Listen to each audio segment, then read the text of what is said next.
हस्तिनापुर के महाराज शांतनु एक दिन यमुना तट पर भ्रमण कर रहे थे। तभी उनकी दृष्टि एक अद्भुत सुंदरी पर पड़ी। वह थी सत्यवती, एक मछुआरे की पुत्री, जिनकी मोहक सुंदरता किसी दिव्य अप्सरा के समान थी। राजा सत्यवती के प्रेम में पड़ गए और उसके पिता से विवाह का प्रस्ताव रखा। मगर सत्यवती के पिता ने शर्त रखी, सत्यवती की संतान ही हस्तिनापुर की गद्दी पर बैठेगी। यह शर्त सुनकर शांतनु निराश हो गए, क्योंकि उनके पहले से ही पुत्र देवव्रत गंगा के पुत्र थे। शांतनु प्रेम और धर्म के द्वंद्व में उलझ गए और उदास रहने लगे। जब देवव्रत को इस समस्या का पता चला तो उन्होंने सत्यवती के पिता से मिलने का निश्चय किया।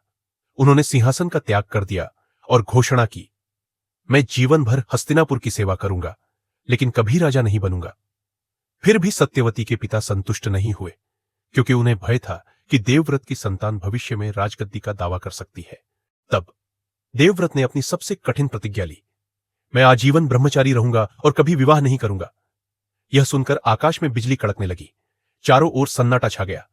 उनकी इस कठोर प्रतिज्ञा से देवगण भी प्रभावित हुए और उन्होंने उन्हें भीष्म की उपाधि दी, जिसका अर्थ था जो भीषण प्रतिज्ञा ले और उसे कभी न तोड़े।